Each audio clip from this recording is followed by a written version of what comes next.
Asia Siowo! Witajcie! Dziś pokażę Wam, jak zrobić wielkanocny stroik ze świeczkami. Film nagrałam na prośbę widzów.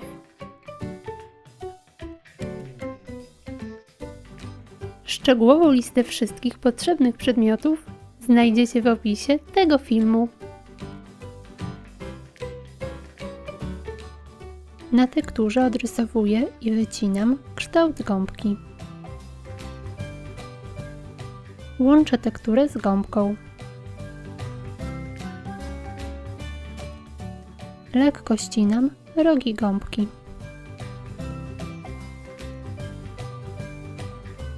Na górze układam świecę. Wycinam na nie otwory.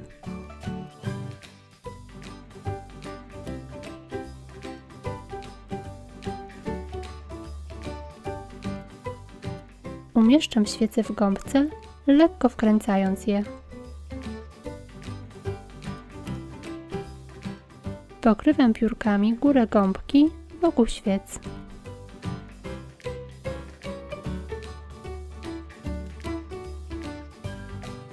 Następnie bardzo dokładnie obklejam wszystkie boki.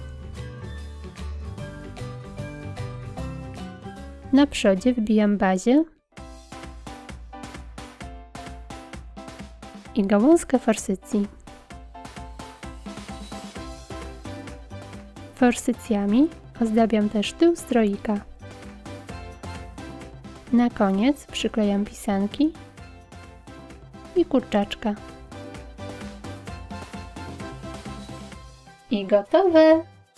Taki stroik będzie piękną, kolorową dekoracją na wielkanocny stół.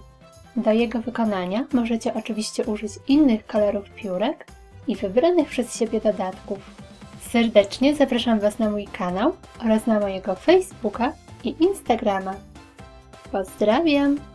Pa, pa!